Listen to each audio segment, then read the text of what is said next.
오늘부터 3일 동안 하나님의 아들 우리 주 예수 그리스도의 십자가의 은혜의 복음을 듣는 귀한 시간입니다. 여러분들 오늘이 무슨 날입니까?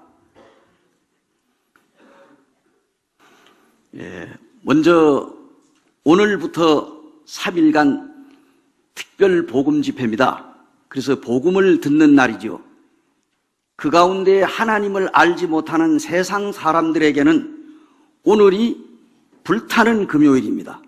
그래서 사람들이 불금이라고 그러더라고요. 불금. 불타는 금요일을 세상에 흥청망청 보내다가 영원히 꺼지지 않는 뜨거운 지옥에 떨어져서 영원토록 슬피 울며 고통하는 사람들이 있을 수가 있습니다. 오늘 여러분들이 아주 귀중한 시간을 내어서 이 자리에 참석을 하셨습니다. 그래서 오늘 하나님의 말씀을 듣는 첫날인데요. 여기 서 있는 강사를 보시지 말고 강사의 입에서 나오는 하나님의 말씀에 귀를 기울이시기 바랍니다.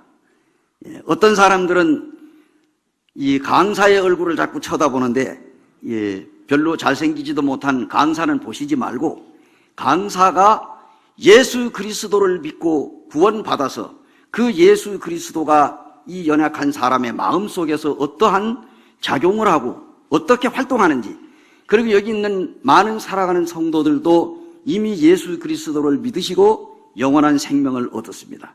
이것이 너무너무 귀하기 때문에 사랑하는 가족들, 친척들, 또 이웃들을 초청을 했습니다.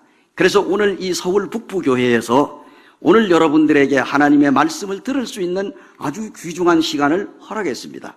그래서 오늘 첫날인데 우리가 하나님의 말씀을 잘 들으시고 정말로 믿을만 하다고 생각되시면은 여러분 마음을 여시고 예수 그리스도를 믿으시기를 바랍니다. 그렇게 하실 수 있겠죠? 오늘 우리가 하나님의 말씀을 통해서 정말 하나님의 살아계심을 어떻게 알 수 있을까 하고 여러분과 함께 말씀을 나누기를 원합니다. 먼저 오늘 우리가 이 특별 복음 전도 집회인데요. 여러분 복음을 많이 들으셨을 것으로 생각이 되거든요. 복음. 이 복음이라고 하는 것은 말 그대로 복복자 소리음자입니다. 다시 말하면 복된 소식인데 이것이 뉴 앙겔리온이라고 하는 단어가 있습니다. 이 복음이라고 하는 단어인데요. 이것은 복된 소식, 기쁜 소식, 아름다운 소식, 좋은 소식을 의미합니다. 우리가 이 세상을 살아가다 보게 되면은 좋은 소식보다는 좋지 않은 소식을 더 많이 듣게 됩니다. 오늘날 지금 우리 대한민국이 어려운 가운데 처해 있습니다.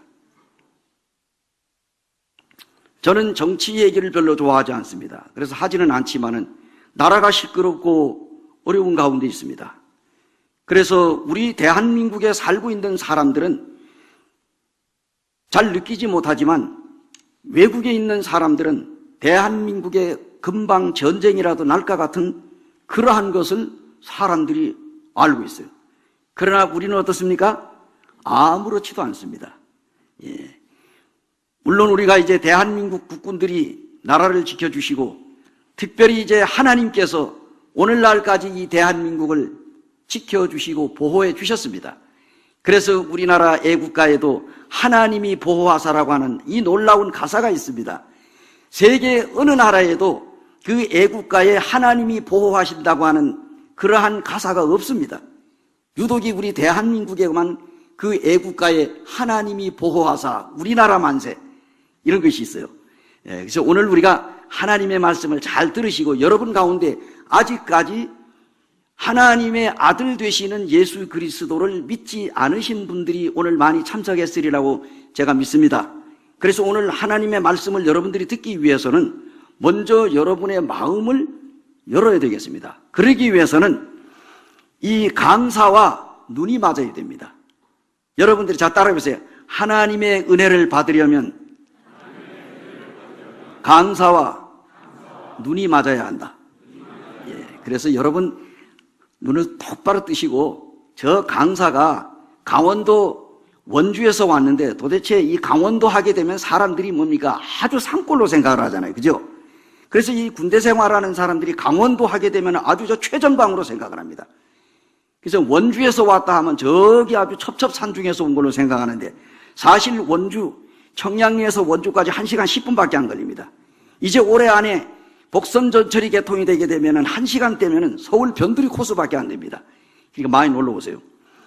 이 강원도 산 좋고 물 맑고 공기 좋고, 이 강원도 원주에서 제가 올라왔습니다. 왔는데, 자, 이 강원도에서 올라와 가지고 무슨 맛있는 음식을 이 시간에 내놓겠느냐 하지만 저는 여러분들에게 맛있는 음식을 드릴 수가 없지만 하나님께서 우리에게 주시는 이 놀라운 생명의 말씀을 오늘 여러분들이 마음을 여시고 받아들이길 원합니다.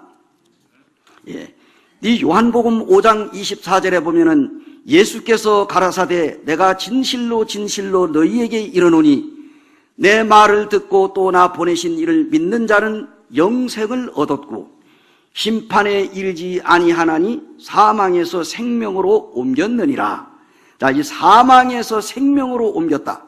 오늘 이 저녁부터 끝나는 주일날까지 여러분 중에 아직까지 예수 그리스도를 영접하시지 않으신 분들이 계시다면 사망에서 생명으로 옮겨지는 놀라운 역사가 일어나기를 기도하겠습니다.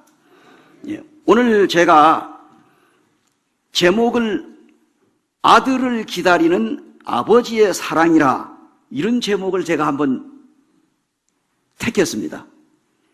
이 누가복음 15장에 나오는 내용인데요. 우리가 너무너무 잘 알고 아주 유명한 말씀입니다. 우리 예수님께서 누가복음 15장에서 3가지 비유를 말씀했습니다. 그 중에 한 가지는 어떤 사람이 양 100마리가 있는데 그 중에 한 마리를 잃어버렸습니다. 100마리 양 가운데서 한 마리를 잃어버렸는데 그 잃어버린 한 마리 양을 찾기 위해서 잃어버리지 아니한 99마리를 들여다가 두고 잃어버린 한 마리 양을 찾아 돌아다니다가 그 목자가 그 잃어버린 양을 찾았습니다. 너무너무 기뻐가지고 그 양을 어깨에 메고 동네에 내려와서 그 많은 사람들을 초청을 해서 음식을 만들어서 먹이면서 내가 잃어버렸던 한 마리 양을 찾았다 하고 기뻐하고 즐거워하는 모습이 나옵니다. 그런데 하물며 저 천국에서 이 지상에서 죄 가운데 살아가는 잃어버린 양과 같은 사람들 중에 한 사람이 예수님을 믿고 구원받아가지고 하늘나라에 오게 되면 누가 가장 기뻐하느냐? 바로 이 천지 만물을 지으신 하나님께서 가장 기뻐하신다, 이런 뜻입니다. 또 두 번째 비유가 나오는데 어떤 여인이 10드라크마라고 하는 당시 이스라엘 나라에는 처녀가 시집을 가기 위해서 정말 시집가는 그날까지 한 푼 한 푼 모아가지고 동전을 10개를 모아가야만 시집을 갈 수가 있는데 이 동전 10개를 잃어버리지 않기 위해서 목걸이처럼 꿰어가지고 항상 목에다 걸고 아니면 몸에다가 지니고 다닌답니다. 그러다가 좋은 총각을 만나게 되면 시집을 가는데 이 처녀가 이 10드라크마라고 하는 동전 명칭이에요. 옛날에 우리나라에도 뭐 상평통보니 뭐 대동통보니 이래가지고 그 조선시대에 엽전에 구멍이 뚫려 있잖아요. 그래가지고 그걸 끼워가지고 선비들이 가지고 다니면서 술을 먹고는 그 동전을 한 입씩 빼어서 주고 이렇게 또 물건도 사고 팔고 했어요.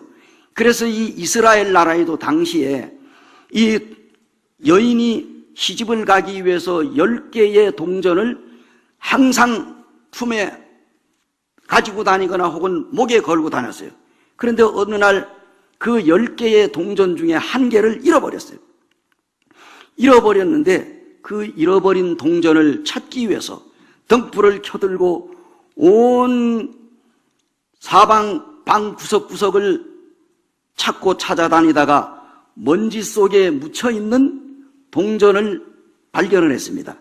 그때 그 여인이 너무너무 좋아가지고 내가 잃어버렸던 한 잎의 동전을 찾았노라고 사람들을 모아놓고 잔치를 벌였다. 그래서 우리 예수님께서 이 두 번째 비유를 통해서 이와 같이 한 사람이 죄를 깨닫고 하나님 품으로 돌아오게 되면 하늘나라에서는 큰 잔치가 벌어진다. 세 번째로, 이 누가복음 15장 11절에서 24절에 나오는 어떤 사람이 두 아들이 있었습니다. 그런데 그 중에 둘째 아들이 자기 아버지로부터 자기 자신에게 돌아오는 재산을 미리 나누어 달라고 해서 그 재산을 팔아가지고 돈을 만들어가지고 그래서 먼 나라로 여행을 가는 장면이 나옵니다. 그 아들이 여행을 가가지고 모든 재산을 다 털어먹고 탕진한 다음에 이제 거지꼴이 되어서 자기 아버지 품으로 자신의 잘못을 깨닫고 회개하고 돌아오는 이와 같은 장면을 성경에서 세 번째 비유로 말씀했는데요. 놀라운 사실은 오늘 이 시간에는 세 번째, 잃어버렸다가 다시 찾은 아들, 죽었다가 다시 돌아온 아들을 이제 얻게 된 이 아버지의 그 사랑에 대해서 오늘 우리가 이 시간에 하나님의 말씀을 생각해 보기를 원합니다. 우리는 지나간 오랜 역사를 통해서 번민과 갈등이 무수히 널려있는 이 사망의 골짜기에서 어느 날 생명의 빛으로 인도함을 받은 위대한 믿음의 사람들을 우리는 많이 알고 있습니다. 그 중에 종교개혁을 단행했던 루터라고 하는 사람은 1513년 위텐버그라고 하는 높은 탑 안에서, 그리고 수학자요 물리학자인 이 놀라운 그런 그 파스칼이라고 하는 사람이 있는데, 이 파스칼이라고 하는 사람은 1654년 11월 23일 밤 10시 30분에서 12시 사이에 감리교의 창시자였던 마틴 루터가 1738년 5월 24일 일요일 저녁 8시 45분에, 그리고 미국의 전도자 찰스 핀이라고 하는 사람은 1821년 10월 10일 한밤중에, 우리가 잘 아는 유명한 D.L. 무디라고 하는 이 사람은 1855년 4월 21일에, 그리고 덴마크 철학자인 이 키에르 케고르라고 하는 사람이 있는데, 이 사람은 1838년 5월 19일 오전 10시 30분에, 일본의 우찌무라 간조라고 하는 사람은 1886년 3월 18일에 나는 위대한 과학자보다 신실한 크리스찬이었기를 쉽다고 하는 신앙 고백을 한 사람이 있습니다. 이 사람은 우리나라의 유명한 세계적인 원자력 전문가 정근모 박사입니다. 이는 1982년 3월 14일 오전 성경 속에서 각각 진리를 발견한 사람들입니다. 그들은 거듭난 경험을 하고 난 다음에 나는 그날 사망에서 생명으로 이어지는 하나님의 능력을 맛보았노라고 하였습니다. 오늘 이 시간에 우리가 하나님의 말씀을 듣고 어떻게 하면은 내가 하나님의 아들 예수 그리스도를 영접할 수 있을까? 여러분들이 함께 생각해 보기를 원합니다. 오늘 저녁에는 사망에서 생명의 두 길 중에 우리 모두가 한 길을 가고 있습니다. 다시 말하면 어떤 사람은 하나님의 아들 예수 그리스도를 믿고 생명의 길을 가는 사람이 있습니다. 또 어떤 사람들은 아직까지 예수님을 믿지 않은 채 사망의 길을 향하여 가고 있습니다. 여러분들, 오늘 우리 가운데는 두 부류가 있습니다. 한 사람은 영생의 길로, 한 부류는 사망의 길로. 여러분들 두 길 중에 어느 한 길을 가시고 계십니까? 시편 42편 3절을 한번 보시겠습니다. 이거 성경을 조금 찾겠습니다. 자, 우리 시편 42편 3절입니다.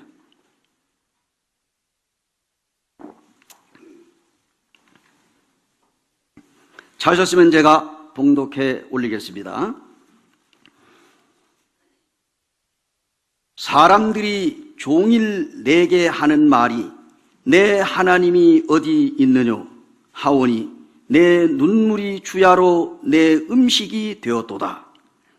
시편 42편 3절에 사람들이 종일 내게 하는 말이 내 하나님이 어디 있느뇨 하니 내 눈물이 주야로 내 음식이 되었다고 시편 기자가 고백을 하고 있습니다. 이 우주에는 하나님의 살아계시고 지배하시고 섭리하시지만 이 땅에는 하나님의 살아계심을 부인하고 배은망덕한 행위로 살아가는 사람들이 얼마나 많습니까? 지금 여러분 오늘 이 시간에 지금 우리가 뭡니까? 숨을 쉬고 살아있죠. 자, 우리가 두 눈을 뜨고 볼 수 있는 것을 감사합니다. 걸을 수 있어서 감사하고 또 숨을 쉬어서 감사하고 들을 수 있어서 감사하고 먹을 수 있어서 감사하고 잠을 잘 수가 있어서 감사하고 생각할 수 있어서 감사하고 우리가 감사할 수 있는 것을 생각하면 한도 끝도 없습니다.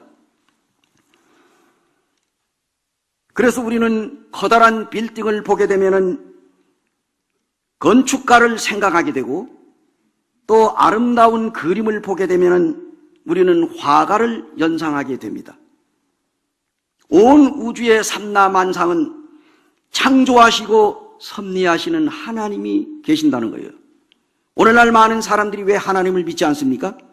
우리 눈에 하나님이 보이지 않기 때문입니다. 1차적으로 사람들이 하나님을 믿지 않는 이유는 하나님이 눈에 보이지 않기 때문입니다. 오래전에 미국의 초대 대통령 워싱턴이 어렸을 때에 그 아버지가 자기 아들 워싱턴을 데리고 지금 이제 춘삼월이 지나고 4월입니다. 내일이면은 꽃피는 봄날에 그 아들을 데리고 밖으로 나가서 어떻게 하면은 내가 이 우리 아들에게 하나님의 살아계심을 가르쳐 줄 수 있을까? 그래서 이제 그 아들을 데리고 나가서 보니까 아름다운 꽃들이 들에 만발하고 아지랑이가 아롱아롱하고 정말로 아주 따뜻한 봄날이었어요. 그래서 그 아버지가 이렇게 아들에게 질문했답니다. 야, 저 아름다운 저 꽃들 봐라. 저 공중에 나는 저 새들을 봐라. 하나님께서 창조하시고 만드신 작품이다. 하니까 그 아들이 하는 말이 에이 아버지 거짓말하지 마세요. 그게 저절로 생긴 거지 어떻게 하나님이 만들었습니까? 하나님은 없습니다. 그래서 이 아버지가 고민하다가 어느 날 자기 아들 몰래 꽃씨를 한 봉을 사가지고 산에 올라가가지고 그 아들의 이름대로 조지 워싱턴이라고 영어로 이름을 멋지게 쓰고 거기다가 그 아들 이름대로 꽃씨를 쫙 뿌려놓았답니다. 그리고 나서 싹 문지르고 왔는데 얼마 지나가지고 이 아들이 우연히 산에 놀러갔다가 놀라운 일을 발견했습니다. 아니 가보니까 그 산에 수많은 사람들이 미국에 살고 있는데 하필이면은 자기의 이름대로 조지 워싱턴이라고 하는 그 꽃이 아름답게 피어있는 것을 보고 너무너무 놀랐어요. 그래서 뛰어내려와가지고 자기 아버지 바지가랑이를 붙들고 아버지 큰일 났습니다. 그게 왜 그러느냐? 저 뒷동산에 한번 가봅시다. 그래서 아버지는 벌써 눈치를 챈 거예요. 아, 이 녀석이 아마 자기 이름대로 꽃이 핀 걸 보고 왔는가 보다. 그래서 아버지가 못 이기는 척하고 따라갔더니 아버지도 놀라서 그 꽃들이 꽃씨가 죽지 않고 살아가지고 아들의 이름대로 조지 워싱턴이라고 하는 아주 멋있게 그냥 꽃이 이름이 자기 아들 이름이 다 꽃이 피어 있는 거예요. 그런데 이 아들이 하는 말이 아버지 누가 이렇게 내 이름을 꽃씨를 뿌려가지고 이렇게 아름다운 꽃이 피었습니까? 라고 아버지한테 질문을 던졌어요. 그 아버지가 뭐라고 대답했겠습니까? 그거 뭐 저절로 핀 거야. 그때에 이 워싱턴이 자기의 무릎을 탁 치더니 아버지 하나님은 계시는군요. 이렇게 해서 워싱턴이 하나님을 믿었다고 합니다. 오늘 우리가 이 시간에 하나님의 아들, 다시 말하면 아버지를 알지 못하고 아들을 알 수가 없잖아요. 그죠? 그래서 오늘 이 시간에는 정말 하나님이 살아계시냐? 성경에 보게 되면은 이런 말씀이 있습니다. 집마다 지은이가 있으되 만물을 지으신 이는 하나님이시다. 히브리서 3장 4절에 기록된 내용입니다. 집마다 지은이가 있으되 우주 만물을 만드신 분은 누구라고요? 하나님입니다. 세상에 많은 서적들이 있습니다. 우리가 지금 이제 서적에 가게 되면 말도 못하는 수많은 책들이 나와 있습니다. 그러나 수많은 서적 중에 가장 뛰어난 서적은 오직 성경밖에는 없습니다. 우리의 유일한 친구도 성경밖에 없고요. 성경은 슬픈 자에게 위로를 주고 실망하는 자에게 소망을 주고, 그리고 또한 어리석은 자에게는 지혜를 주시고 또는 죄인에게는 회개케 하는 능력을 주십니다. 괴테라고 하는 사람이 나는 감옥에 들어가서 만약에 한 권의 책을 가져갈 수 있도록 허락한다면 나는 성경을 택하겠다. 여러분, 우리나라에 유명한 약회사가 있습니다. 유한양행이라고 하는 약회사가 있는데 그 유한양행 사장이 오래전에 이미 작고를 했습니다만 그 이름이 유일한입니다. 그 유일한 씨가 죽기 전에 자기의 사랑하는 자녀들을 모아놓고 성경 한 권씩을 선물로 줬다는 거예요. 아버지가 자기 자식들에게 재산을 준 것이 아니라 성경 한 권씩을 나누어 줬어요. 오늘날 재벌들을 보십시오. 아버지가 남겨놓은 유산을 가지고 치고 패고 법정 싸움을 하고 네가 더 많이 갔냐 내가 더 많이 갔냐, 네가 회장할 거냐 네가 뭘 할 거냐 해가지고 싸움이 나잖아요. 아시잖아요. 그런데 이 유일한 씨가 오래전에 하나님을 믿고 그가 이제 죽을 때 돼서 사랑하는 자식들에게 한 권씩의 성경책을 나누어 주고 자기의 재산을 국가에다가 헌납을 했다고 하는 이야기가 있습니다. 뉴턴의 종교개혁도 아브라함의 링컨 노예해방도 한 권의 성경에서 일어났습니다. 그래서 윌리엄 푸스라고 하는 사람은 성경을 읽어라, 성경을 믿어라, 그리고 성경을 따르라, 성경으로 이기라고 했습니다. 이 성경이 어떤 책인가요? 재미난 얘기가 있습니다. 우리나라 남단 끝에 거기에 섬이 무슨 섬이죠? 제주도입니다. 오래전에 제주도에 교회가 없을 때예요.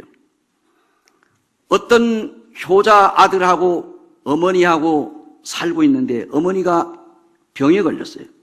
그래서 이 어머니가 시름시름 앓고 있는데 그 아들은 좋다는 약은 다 구해다가 그 어머니에게 복양을 하고 다려 먹이고 뭘 먹여도 어머니는 병이 깊어갔습니다. 너무너무 고민하다가 이 아들이 어느 날 밤 잠을 자는데 꿈에 하얀 노인이 나타나더니 요한복음을 먹어라 그러더라는 거예요. 그래가지고 깨고 나니 꿈이야. 그래서 이 아들이 요한복음이라고 하는 약을 구하기 위해서 제주도의 약국이라는 약방은 다 찾아다녔는데 여기에 요한복음이라는 약이 있느냐고 하니 없다고 그러더래요. 그래가지고 이 제주도는 섬이라서 없는가 보다, 내가 배를 타고 부산을 가야 되겠다 해서 부산을 갔답니다. 부산에 가가지고 약국마다 다 찾아다니면서 약사를 만나가지고 요한복음이라는 약이 있느냐고 물었다는 거예요. 없다고 그러더래요. 야, 부산에도 이런 약은 없고 서울에 있을지도 모른다. 그래서 열차를 타고 서울로 갔어요.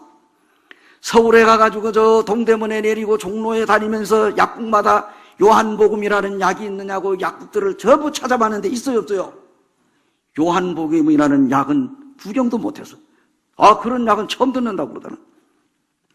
그래서 이제 이 청년이 실망을 해가지고 우리 어머니를 요한복음을 먹여야 되는데 이 약이 없으니 어떻게 하면 좋으냐 해서 이제 몇 날 며칠 돌아다니다가 허기진 배를 움켜쥐고 이제 할 수 없이 제주도로 내려가기 위해서 서울역에서 부산 가는 열차표를 끊어가지고 기다리고 의자에 앉아있는데 어떤 젊은 남자가 그냥 예수 천당 하는데 거기 물끄러움이 보니까 그 사람이 들고 있는 성경이 요한복음이라고 하는 쪽성경을 들고 있더라는 거예요.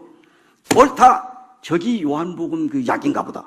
그래서 이제 달려가가지고 너무 기뻐가지고 아저씨 그 요한복음이라고 하는 그 책을 나에게 한 권 줄 수 있습니까? 아, 이 양반이야 전도하는 사람이다. 어이구, 상권 드리죠. 그래가지고 요한복음 책을 줬어요. 이 친구가 너무너무 좋아가지고 그걸 안고 이제 우리 어머니 병을 고치게 됐다고. 그래가지고 제주도로 와가지고 그날부터 머리맡에 앉아서 요한복음 1장부터 21장까지를 읽고 또 읽고 또 읽고 밥 먹고 자는 것 외에는 계속해서 어머니의 머리맡에서 읽어주다 보니 자기도 예수님을 믿게 됐고, 자기의 어머니 병이 나와가지고 어머니도 예수님을 믿어. 그래서 최초의 제주도에 교회가 생겼다. 이런 얘기가 있습니다. 제주도 출신인 분이 계시는지 모르겠습니다. 이 요한복음, 바로 이 성경은 어떤 것이냐? 성경에 우리가 디모데후서 3장 15절에서 16절에 놀라운 말씀이 있습니다. 성경 한번 찾겠습니다.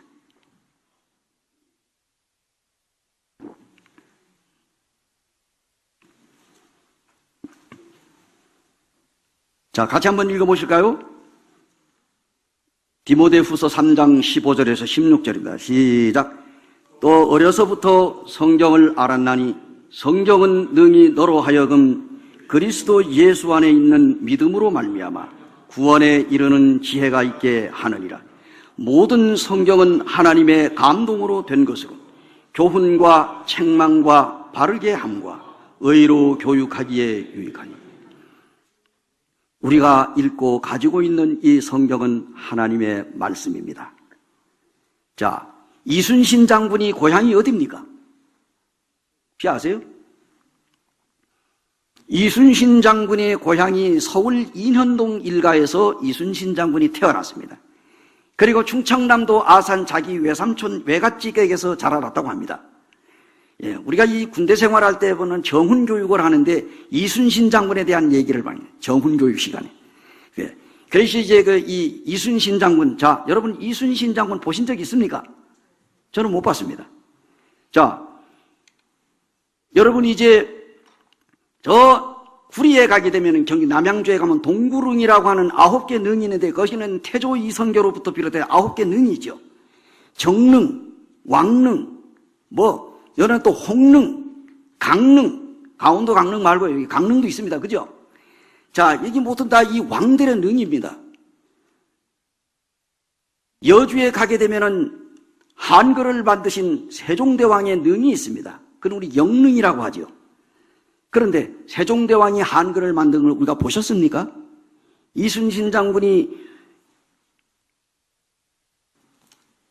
외적을 물리치고 거북선을 만드는 장면을 우리가 보았습니까?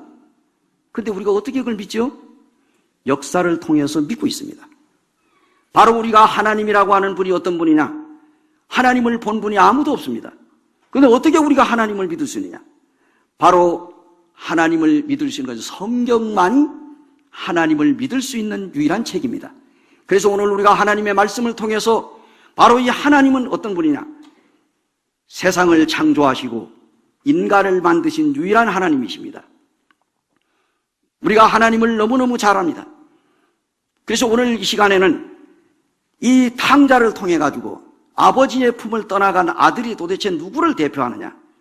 인간은 하나님을 떠난 죄인입니다. 자, 한번 따라해보세요. 인간은 하나님을 떠난 죄인이다. 예. 그러니까 그 성경을 보게 되면은 보이는 것은 잠깐이요 보이지 않는 것은 영원하다, 이런 말씀이고요. 보고 믿는 자보다 보지 않고 믿는 자가 더 복이 있다고 했습니다.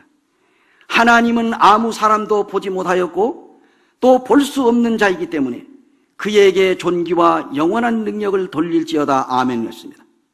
디모데전서 6장 16절에 하나님이 아닌 것을 하나님으로 뭡니까? 하나님이 아닌 것을 하나님처럼 믿는 것을 우리가 뭐라고 그러죠? 미신이라고 얘기합니다. 또 하나님을 하나님으로 믿고 예배하지 않는 것이 뭡니까? 불신이라고 합니다. 다음에 하나님을 하나님으로 믿고 예배하는 것을 뭐라고 합니까? 신앙이라고 합니다. 그래서 오늘 우리가 어떻게 하면은 우리가 이 하나님을 믿을 수 있을까? 여러분, 세계적인 천재 아인슈타인이라고 하는 사람이 처음부터 하나님 믿은 건 아니에요. 그가 과학자입니다. 그가 이제 과학을 연구하는 도중에 정말 연구하면 연구할수록 하나님의 살아계심을 믿지 않을 수가 없었어요. 그래서 훗날에 그는 인간의 상식과 또한 인간의 과학 지식을 초월하는 능력을 알게 됐을 때 무릎을 꿇고 하나님을 부르며 하나님을 믿게 되었다는 사실입니다. 미국에 무수한 많은 대학들이 있습니다. 그 중에 유명한 5개의 대학이 있습니다. 너는 하버드, 예일, 프린스턴, 스탠퍼드, 또 버클리라고 하는 이 5개의 대학이 미국의 제5대 명문대학인데 1등에서 5등까지가 크리스찬이라고 합니다. 노벨 과학자 수상자 90%가 하나님을 믿는 과학자라고 하는 사실을 그렇게 아는 사람 많지 않습니다. 하나님은 결코 죽지 않았습니다. 하나님이 어떤 분입니까? 우주 만물을 창조하신 분이에요. 그런데 왜 하나님이 눈에 안 보입니까? 오래전에요, 미국보다도 러시아가 이 로켓을 먼저 쏘아 올리고 달나라를 먼저 로켓을 쏘았습니다. 그런데 최초의 러시아의 그 우주 조종사가 가가린이라고 하는 사람이었습니다. 이 가가린 우주 조종사가 로켓을 타고 달나라를 갔습니다. 달이 여기 있다고 하면은 달 때 정착은 하지 못하고 달 주변을 돌고 내려왔어요. 그래가지고 방송국에서 인터뷰를 했습니다. 거기에서 질문을 그런데 이 인터뷰를 하는데 이 가가린이라고 하는 소령이 뭐라고 얘기했느냐? 많은 사람들이 저 하늘에는 하나님이 있다고 하기에 내가 로켓을 타고 온 우주를 샅샅이 다 돌아다녀 봤지만 하나님은 안 계시더라. 이런 얘기를 했어요. 그때의 스웨덴이라고 하는 나라에서 어떤 소년이 텔레비를 보다가 그 장면을 보았답니다. 그리고 가가린에게 편지를 보냈어요. 우편엽서를 보냈는데 거기에 내용이 뭔 줄 아세요? 가가린 아저씨가 그때 달나라에 갔을 때 아저씨 마음이 깨끗하셨었습니까? 라고 이 우편엽서를 보냈답니다. 이 얘기가 무슨 말입니까? 아저씨가 달나라에 갔을 때 아저씨 마음에 깨끗한 마음을 가지고 있었느냐? 하나님이 안 보이는 이유는 아저씨 마음이 새까맣기 때문에 안 보인다는 거예요. 때 마태복음 5장 8절에 보니까 마음이 청결한 자는 복이 있나니 저희가 하나님을 볼 것이며 그랬어요. 왜 하나님이 안 보입니까? 없어서요? 천만의 말씀. 우리 인간의 시력은 보는데 한계가 있습니다. 우리 인간의 육신은 죄로 말미암아 어두워졌습니다. 그래서 우리는 보는데 한계가 있어요. 저 하늘 높이에 하나님이 계시지만 하나님은 사람처럼 이렇게 몸을 입고 계시지 않기 때문에 사람의 몸으로서는 하나님을 볼 수 없습니다. 우리의 육신을 가지고는 하나님이 안 보입니다. 다시 말하면 죄가 있기 때문에 인간이 하나님이 보이지 않는 거예요. 하나님은 어떤 분입니까? 인간이 하나님을 만든 것이 아니라 하나님이 인간을 만드셨어요. 그런데 1808년 음악의 대가 하이든이라고 하는 사람이 죽기 꼭 1년 전에 그는 휠체어에 실려가지고 연주회에 참석을 했는데요. 그때 이 연주자들이 음악을 듣는데 그때 오라트리오라고 하는 창조라고 하는 연주회가 있어요. 이 연주를 듣는데 그 청중들이 감동이 돼가지고 휠체어를 타고 온 바로 이 하이든이라고 하는 사람에게 영광을 돌렸습니다. 정말로 당신은 위대합니다. 당신이 지은 이 창조라고 하는 이 아름다운 음악 정말 감동적입니다. 그때 하이든이 뭐라고 했습니까? 내가 아니요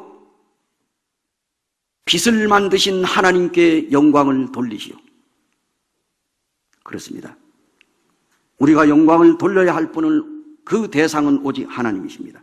우리는 오늘 이 본문에 보니까 예수님의 말씀하신 아버지의 품을 떠나는 아들의 비유가 나옵니다. 무엇을 알 수 있을까요? 여기서 아버지는 하나님을 이야기하고 있습니다. 첫째 아들은 이제 유대인을 말하고 있고 둘째 아들은 이방인을 말하고 있습니다. 내 본문 15절에 이 15장 11절에 보면은 또 이르시되 어떤 사람에게 두 아들이 있다 그랬습니다. 근데 둘째가 아버지에게 말하되 아버지여 재산 중에서 내게 돌아올 분깃을 내게 주소서 하는지라. 그래서 아버지가 그 살림을 각각 나누어 주었더니 그 후 며칠이 안 되어 둘째 아들이 재물을 다 모아가지고 먼 나라에 가서 거기서 허랑방탕하여 재산을 낭비했다. 잘 보세요. 근데 여기 보면은 이제 그 아들이, 둘째 아들이 자기 아버지에게 아버지, 이제 나도 성장했으니까 나한테 돌아올 재산을 나누어 주시오. 그래서 그 아버지가 그래, 어차피 너가 장성한 다음에 나누어 줄 건데 네가 자꾸 달라고 하니까 애따 가져가라 해서 나누어 줬는데 아들이 팔아가지고 어디로 갔다고요? 먼 나라로 갔습니다. 먼 나라에 가가지고 그 아들이 성경에 보니까 뭐라고 그랬어요? 그 후 며칠이 안 되어 둘째 아들이 재물을 다 모아가지고 먼 나라에 가서 허랑방탕하여 그 재산을 낭비하더니 이렇게 나오는데요.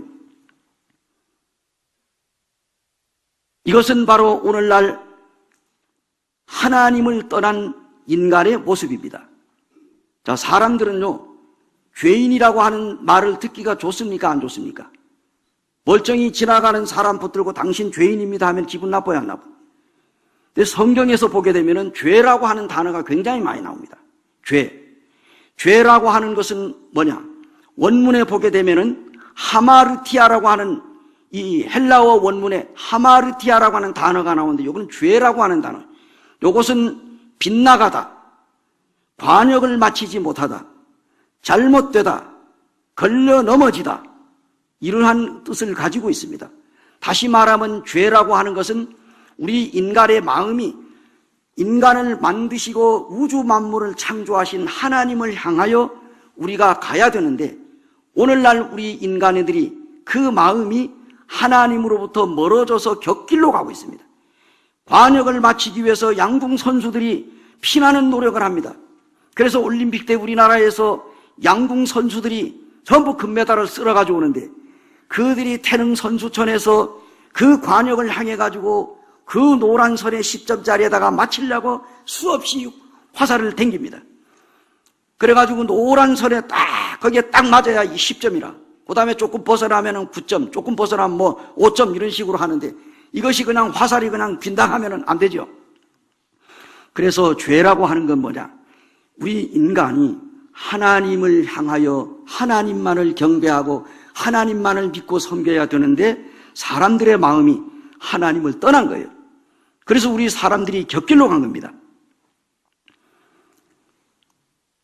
여기에 보게 되면은 이 죄라고 하는 것은 이 세상에 얼마나 죄가 많습니까?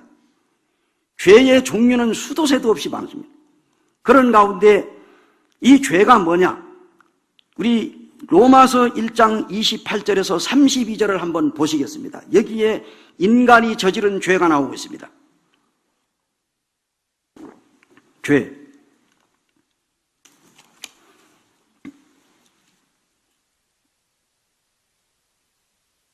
로마서 1장 28절입니다.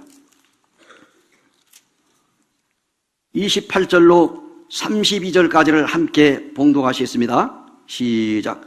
또한 그들이 마음에 하나님 두기를 싫어하며 하나님께서 그들을 그 상실한 마음대로 내버려 두사 합당하지 못한 일을 하게 하셨으니 곧 모든 불의, 추악, 탐욕, 악의가 가득한 자요 시기, 살인, 분쟁, 사기, 악독이 가득한 자요 수군수군하는 자요 비방하는 자요 하나님께서 미워하시는 자요 능력하는 자요 교만한 자요 자랑하는 자요 악을 도모하는 자요 부모를 거역하는 자요 우매한 자요 배약하는 자요 무정한 자요 무자비한 자라.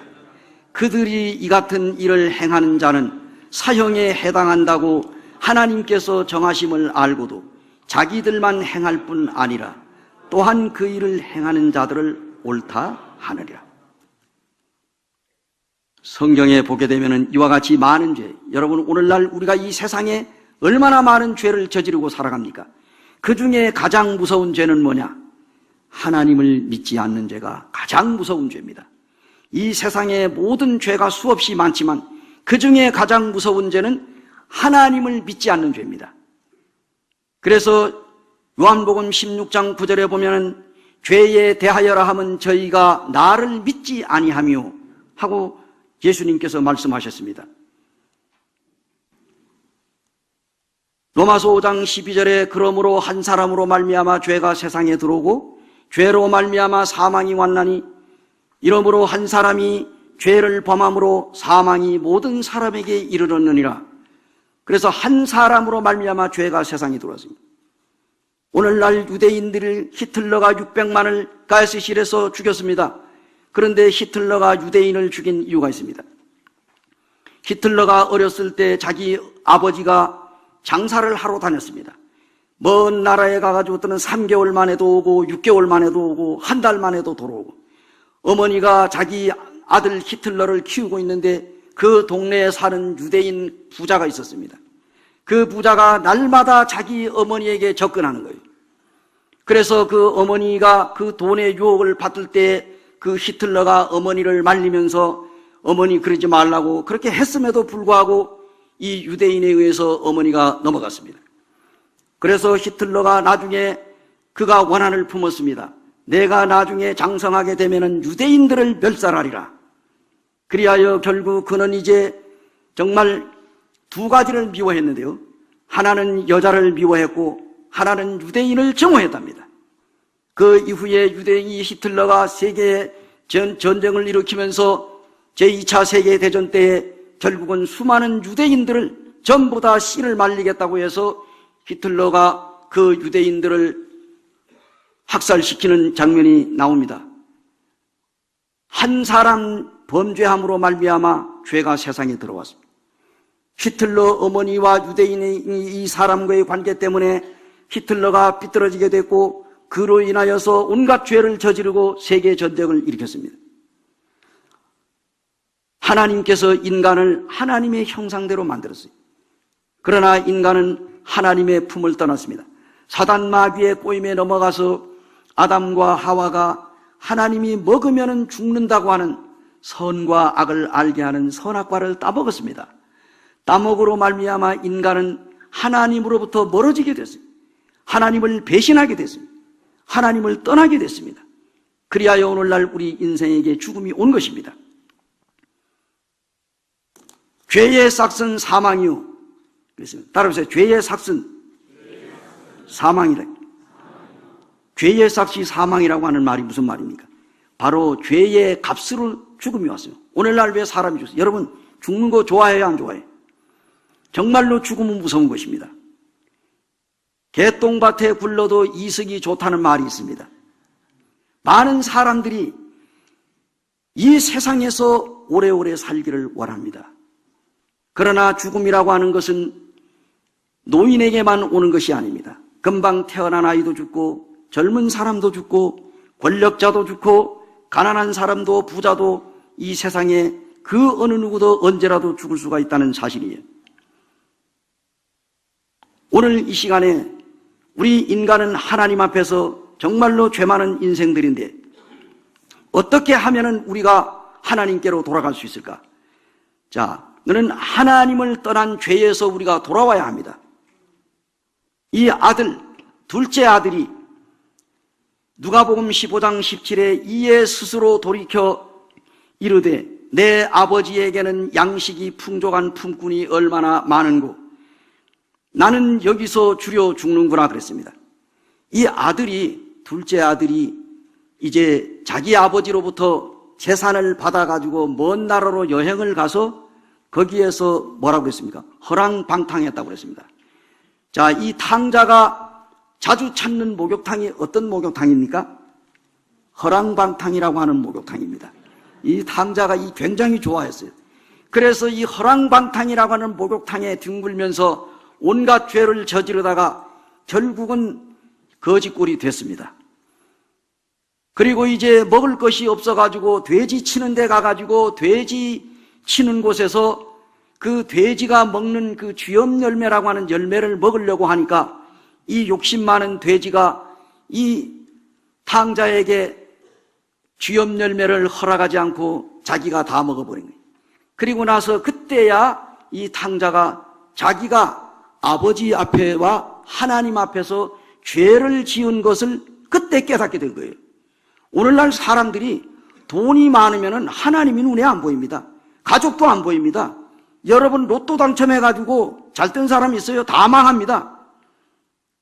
아주 그냥 뭐 이혼하고 그냥 뭐 가족도 내몰라라 하고 그냥 완전히 돈하고 사는 거예요. 그러다 결국은 돈 다 털어먹고 나면 빈털터리가 되는 겁니다.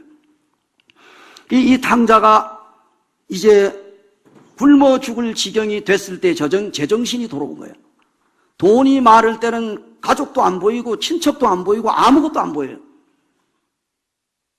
돈이 뭡니까? 돈이란 뭐예요? 돈이면 안 되는 게 없어요. 그런데 돈 가지고 안 되는 것이 딱 두 가지가 있습니다. 뭔지 아세요? 영국에서 오래전에 돈이란 무엇이냐 하는 공모를 했는데요. 그 중에 1등으로 당선된 표가 무슨 표입니까? 돈으론 영생을 살 수 없으며 돈으로는 천국을 살 수 없다. 이게 1등으로 당선돼요. 돈 가지고 안 되는 것이 돈으로 영생을 살 수 없습니다. 돈으로 천국에 갈 수 없습니다. 아무리 우리가 교회 많이 다니고 요즘에 사람들이 뭡니까? 우리나라가 지금 연간 3,000명의 신학생들이 쏟아집니다. 목회자 후보생들이 3,000명이 해마다 쏟아지고 그 다음에 3,000개의 교회가 개척이 되고 3,000개의 교회가 문을 닫는다고 합니다. 오늘날 교회에서 쏟아져 나오는 헌금이 1조 4천억 원이라고 합니다. 헌금의 종류는 우리나라 세금보다 한 가지가 더 많은 38가지라고 합니다. 아니 38가지보다 더 많을 수도 있어요. 많은 사람들이 돈을 많이 헌금을 하는 거 참 좋은 일이에요. 우리가 정말로 하나님을 섬기는데 참 교회에 헌금하는 거 얼마나 좋습니다. 해외 선교를 위해도 그렇고 국내 복음을 위해서도 그렇고 교회를 운영하는데도 돈은 필요합니다. 그러나 돈을 가지고 영생은 살 수가 없습니다. 이 탕자가 돈으로 허랑방탕하고 이제 살다가 거지꼴이 되어서 그때의 제정신이 돌아와 우리 아버지께로 돌아가자. 그냥 여러분 찬송가 어서 돌아오 하는 찬송가 아시죠? 이 찬송가를 전영택 목사님이 1894년 진남포에서 출생을 해가지고요. 1916년 일본의 동경의 아오야마라고 하는 신학교를 졸업을 했습니다. 그리고 나서 이 찬송가를 만들었는데요. 이 찬송가의 배경은 참으로 재밌습니다.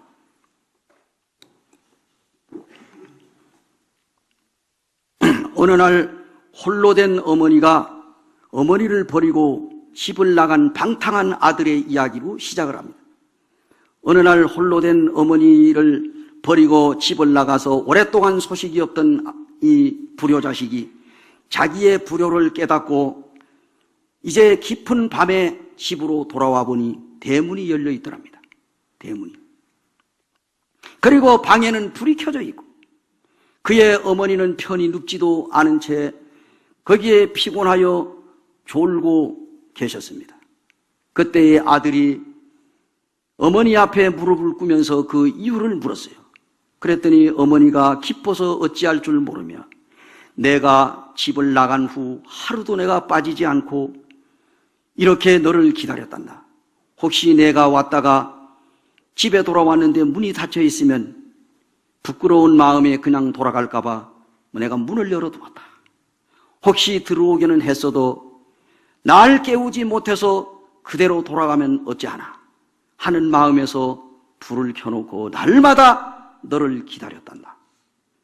그래하고 거기에 배경으로 해서 이 목사님이 어서 돌아오라고 하는 찬송을 썼습니다. 본문으로 돌아가 보세요.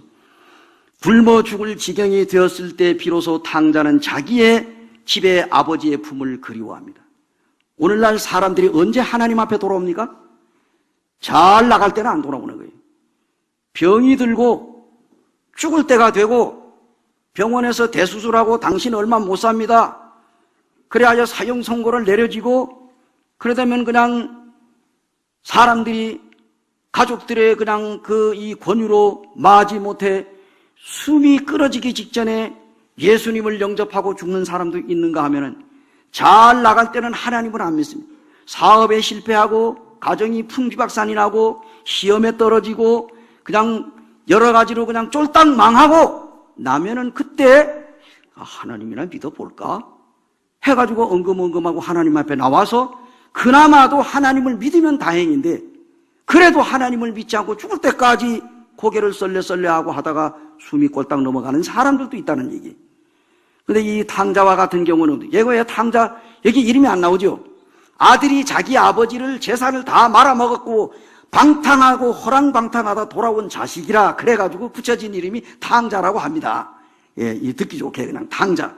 그런데 이 탕자가 생각하기를 자기 집에는 부자고 자기 집에 품꾼들이 너무너무 많은데 그 품꾼들은 열심히 일하고 배를 두드려가면서 먹고 잘 살고 있는데, 나는 부자 아버지를 두고서도 내가 이 객지에 나와가지고 내가 이런 고생을 하는구나. 내가 굶어 죽을 수는 없다. 우리 아버지 집에 가면은 거기에 품꾼들이 얼마나 많으냐.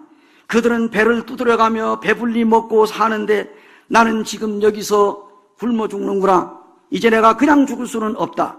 굶주린 창자를 움켜쥐고 배가 고파 죽을 지경인데, 그때에 아버지 집은 이역말리 있고 자기는 아버지 앞에 죄인이 되었어요. 아버지를 뵐 면목이 없어. 그래서 죄를 지었기 때문에 아버지가 앞에 가기가 두려운 것입니다.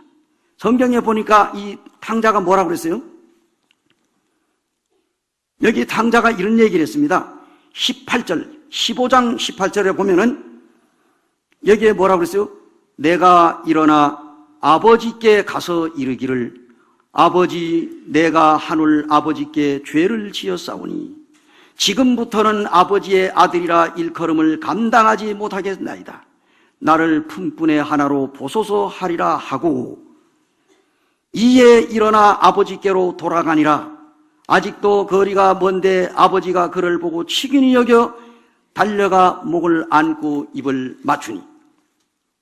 자, 여기에 이 탕자의 모습입니다. 이때 이제 이 탕자가 어떤 생각을 했냐?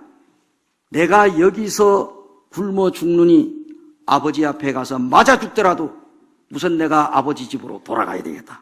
이런 심정을 가지고 탕자가 맞아 죽을 각오를 하고 가서, 나도 이제는 아버지 아들이라고 말하기는 내가 체면이 없고 염치가 없으니까 나를 좀 품꾼으로 써주십시오. 나도 이제 아버지 밑에서 내가 종입니다. 내가 종살이를 할 테니 그저 굶주리지 말고 먹여나 주십시오 라고 이야기를 해야 되겠다. 이 탕자는 자기 몫의 재산을 받아가지고 멀리 떠나버렸어요. 아버지의 품을 떠나간 아들을 생각하면서 이 아버지는 마음속으로 저 자식이 잘 살고 있어야 될 텐데, 근데 어느 날 들려오는 소식을 들으니 아들이 재산을 가져가서 몽탕 털어먹고 거지가 되었다는 이야기를 들었습니다. 그 소식을 들은 아버지가 고민에 빠졌어요. 그래서 아버지는 날마다 옥상에 올라가가지고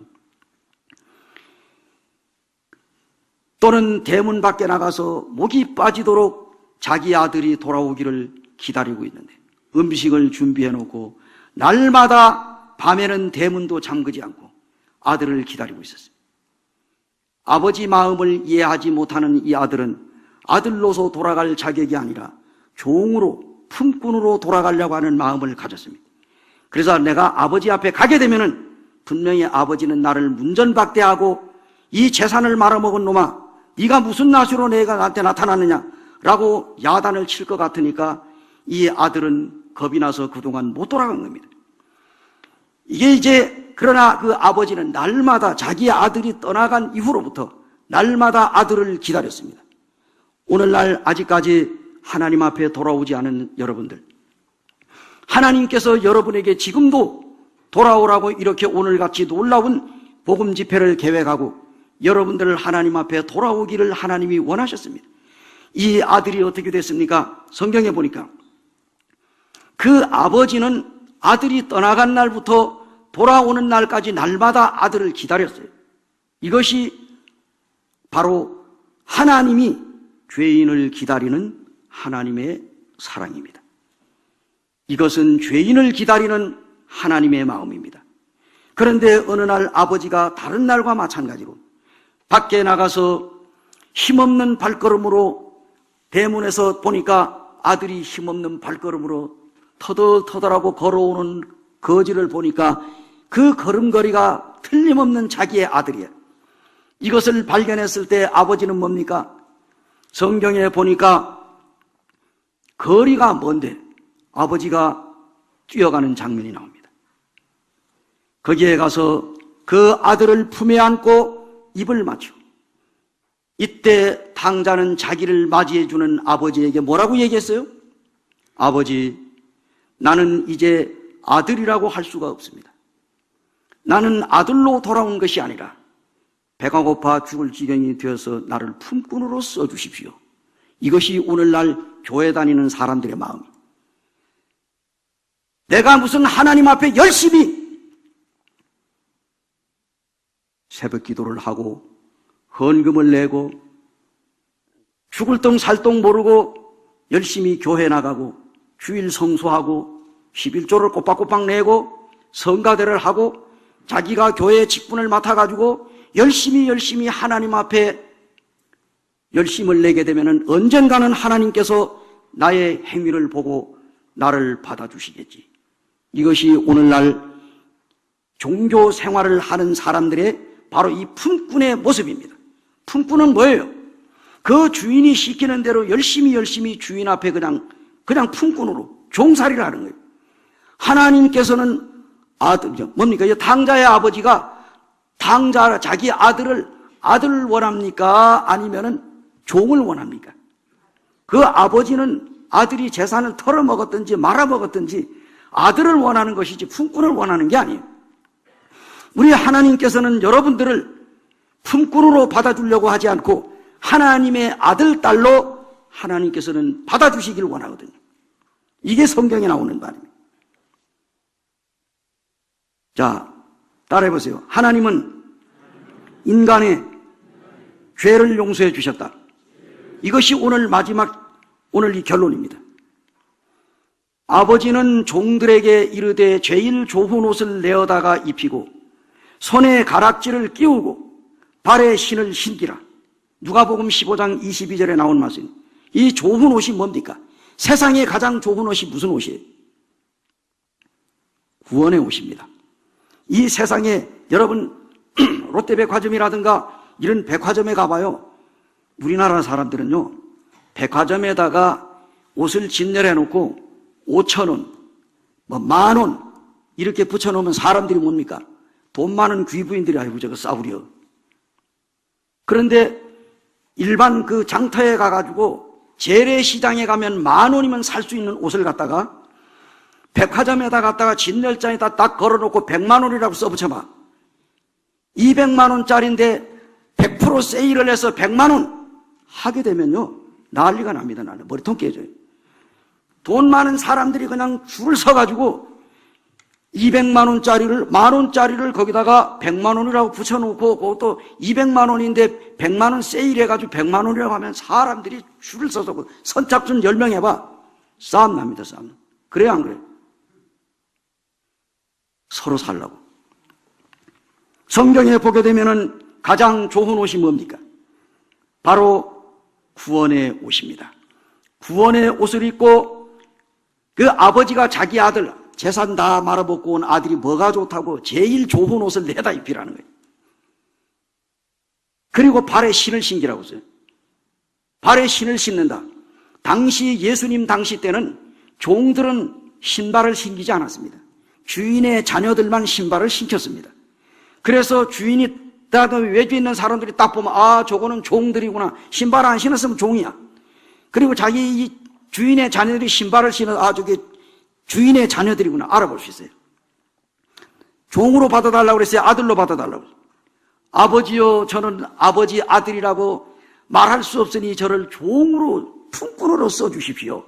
그래 아버지가 그래 너는 오늘부터 품꾼이니까 너 신발 신지 말고 너 종살이 해라. 이렇게 했나요?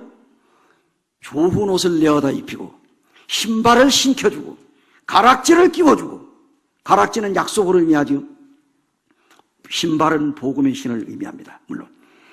그래서 성경에 보니까 이 놀라운 사실은 이 탕자가 자기 아버지가 일단 이런 내 잃었던 자식이요, 내 죽었던 자식이 다시 살아 돌아왔다고. 재산 털어먹고 돌아온 아들을 동네방네 사람들에게 소문을 내가지고 내 잃었다가 다시 찾은 아들, 죽었다가 다시 살아온 아들이 여기 있으니 우리 집에 잔치를 벌렸으니 오십시오 해가지고 비싼 살찐 송아지를 잡아가지고 동네 사람들에게 잔치를 베풀었다. 자, 이 재산을 다 떨어먹은 이 탕자가 돌아왔는데 누가 죽었어요? 그 집에 제일 살찐 송아지가 죽었어. 송아지가 죽어가지고 동네 사람들에게 먹을거리를 제공했습니다. 하나님의 아들 예수 그리스도는 누구입니까? 하나님의 아들 예수 그리스도는 본래 그분이 하나님의 나라의 하나님과 함께 계셨습니다. 요한복음 1장 14절에 말씀이 육신이 되어 우리 가운데 거하심에 우리가 그를 보니 하나님의 영광이요 은혜와 진리가 충만하더라 그랬습니다. 예수 그리스도는 하나님의 아들입니다.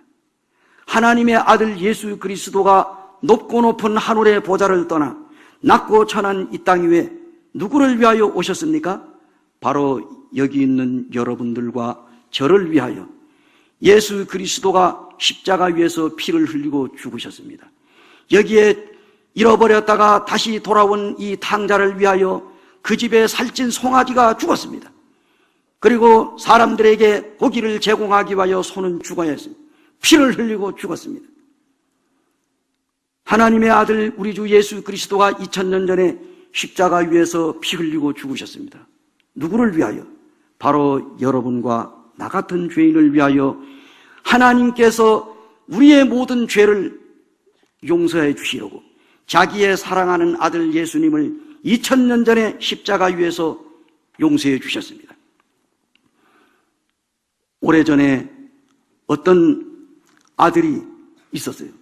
자기 그 시골에서 일어난 일인데 자기 아버지의 그 소를 팔았는데 소 파는 돈을 훔쳐가지고 도망을 간 거예요. 서울에 가가지고 오랫동안 소식도 없이 소 판 돈을 갖다가 흥청망청하고 쓰다가 소식이 없으니 이 아버지는 소 파는 돈을 아들이 가져간 것은 고상하고 정말 그 아들이 어디에서 죽었는지 살았는지 도무지 소식이 없으니까 이 아버지가 고민을 하고 날마다 그 아들이 돌아오기를 원하는데 수년이 흘렀습니다. 근데 어느 날 편지 한 통이 날아왔어요. 그 아버지가 편지를 받아보니까 그 편지 내용이 아들이 보낸 거예요. 근데 주소가 없어. 주소가 없으니까 이 아들이 어디 사는지 알 수가 없는 거예요.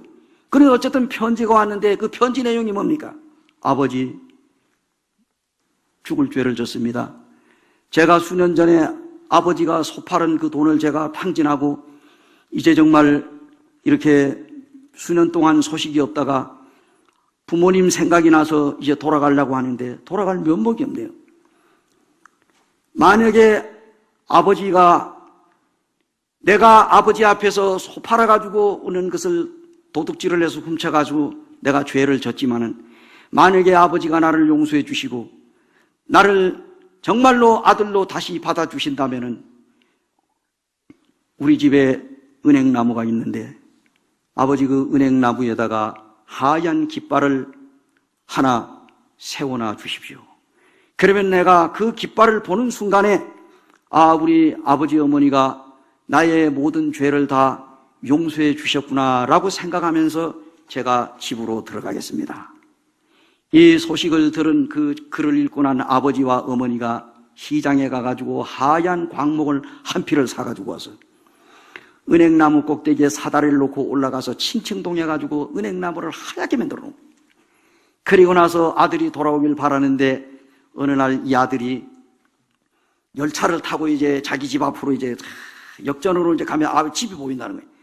혹시나 우리 아버지가 정말 은행나무에다가 깃발을 올려놨을까? 아니면은 안 받아준다고 빨간 깃발을 올려놨을까? 그냥 그 두근두근하는 마음으로 열차를 타면서 연신 창문으로 내다보는데 자기의 집이 점점 더 가까워오는데, 이 아들은 집이 가까울수록 더 가슴이 뛰는 거예요. 정말 아버지가 나를 용서해 줬을까 했는데, 아니나 다를까 그 아들이 딱 자기 집이 보이는데 거길 보니까 하얀 깃발이 보이는 것이 아니라 은행나무를 온통 하얀 광목으로 똘똘 말아가지고 쌓아놨더라는 거예요. 그래가지고 이 아들이 역전해서 내려가지고 자기 집에 뛰어가서 아버지 어머니에게 이 죄 많은 자식을 이렇게 용서해 주시고 나를 정말 아들로 받아주시니 너무너무 감사하다라고, 그래서 그 아들이 이제 부모에게 효도하고 잘 살았다는 이런 이야기가 있습니다. 하나님은 어떻습니까? 우리가 어떤 죄를 졌든 상관하지 않습니다. 하나님은 우리가 어떤 죄를 졌더라도 우리의 죄를 묻지 않습니다. 여기에 보게 되면 뭐라고 했습니까? 예수께서 가라사대 내가 진실로 진실로 너희에게 이르노니, 이 너희는 누굴 가리킵니다? 오늘날 바로 나를 가리킵니다. 그래서 너희에게라는 이 말을 나에게로 접목을 시키면 진실로 진실로 나에게 이른다고 하는 말을 말하노니, 이 말씀은 예수 그리스도가 십자가에 못 박혀 돌아가시기 전에 말씀하신 것입니다. 내가 진실로 진실로, 예수님이 정말로 정말로 나에게 말씀하시기를 내 말을 듣고, 오늘 우리는 예수님의 말씀을 들었습니다. 그리고 나 보내시니, 바로 예수님을 보내신 분은 누구라고요? 하나님입니다. 예수 그리스도를 보내주신 하나님을 믿는 자가 누굽니까? 믿는 나는요. 뭘 얻었다고 그랬어요? 영생을 얻었나니. 영생을 얻었다고 그랬어요? 얻을 것이라고 그랬어요? 성경에 보면은 분명히 영생을 얻었고 그랬어요. 심판 받는다고요? 지옥 가는 심판을 받는다고 안 받는다고? 예수 그리스도를 믿고 영생을 얻은 사람은 심판을 받지 않는다고 했어요. 지옥에 가는 심판을 안 받는다. 그리고 어디에서 어디로 옮겼어? 사망에서 생명으로 옮겼느니라. 사랑하는 여러분, 오늘 이 말씀을 우리의 마음속에 믿으시기 바랍니다. 여기에 기록된 이 요한복음 5장 24절, 이 말씀은 하나님의 말씀입니다. 이 말씀을 여러분 마음속에 믿고 받아들이면 여러분은 영원히 죽지 않는 천국에 들어갈 수가 있습니다. 오늘 이 시간에는 이제 이 말씀으로 마무리를 하고요. 오늘 기도한 다음에 내일은 영원한 천국, 영원한 지옥, 어디에서 우리가 영혼을 보낼 것인가, 내일 하나님 말씀을 하면서 기도하겠습니다. 은혜로우시고 고마우신 아버지 하나님, 진심으로 감사를 드립니다. 하나님의 아들 우리 주 예수 그리스도, 예수 그리스도는 하나님의 아들이십니다. 그분이 2000년 전에 십자가 위에서 나를 위하여 죽으시고 3일 만에 다시 살아나신 하나님의 아들 예수님이십니다. 예수님이 말씀하셨습니다. 내가 진실로 진실로 너에게 이르노니 내 말을 듣고 또 나 보내신 이를 믿는 자는 영원히 사는 생명을 얻었고 심판에 이르지 아니하나니 사망에서 생명으로 옮겼느니라. 이 말씀을 우리가 오늘 마음속에 받아들이고 영원히 죽지 않는 천국에 들어갈 수 있게 되기를 원합니다. 이 시간 이후의 모든 시간을 하나님께 온전히 부탁을 드리며 우리 주 예수님의 이름으로 감사